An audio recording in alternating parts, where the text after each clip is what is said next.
I was going to do a poem about Leicester, but I figured you've all been there, so I decided to change. A couple of background notes about this. Some of you may know the Anglo-Saxon epic poem, The Battle of Maldon.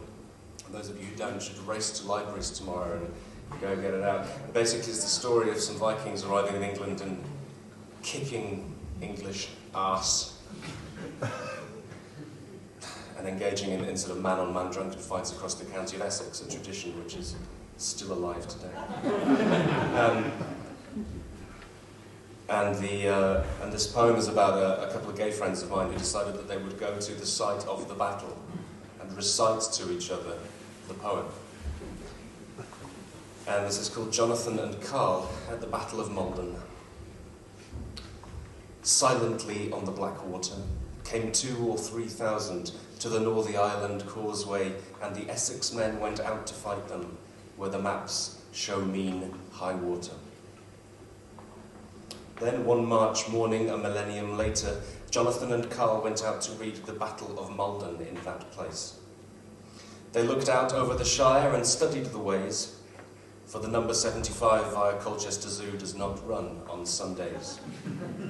And for this they cursed regal busways of Chelmsford.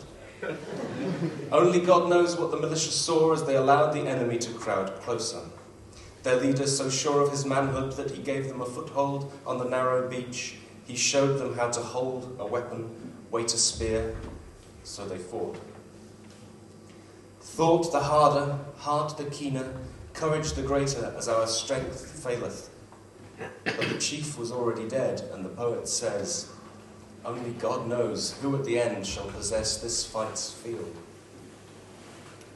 And Jonathan took Carl by the hand, past the football ground, down South House Chase to Featherstone Field.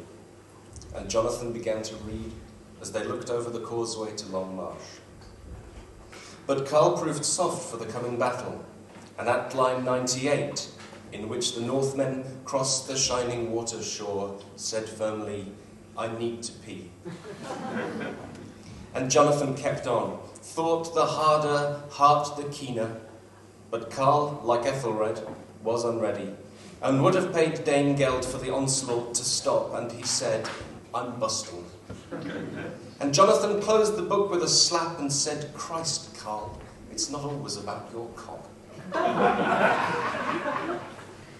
And they turned, a football team watching from its level pitch, a causeway between men, battle, and poetry.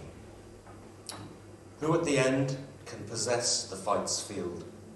The surface needs to be broken before we can tell the full tale. Between the centre circle and the changing names might be more stories than a plough can find. The battle left no trace of finding death on the Blackwater. This band of men to fight the other and hold fast firmly, or of the pages flapping back in the wind to a world when love between them needs great courage and a heart that is keen.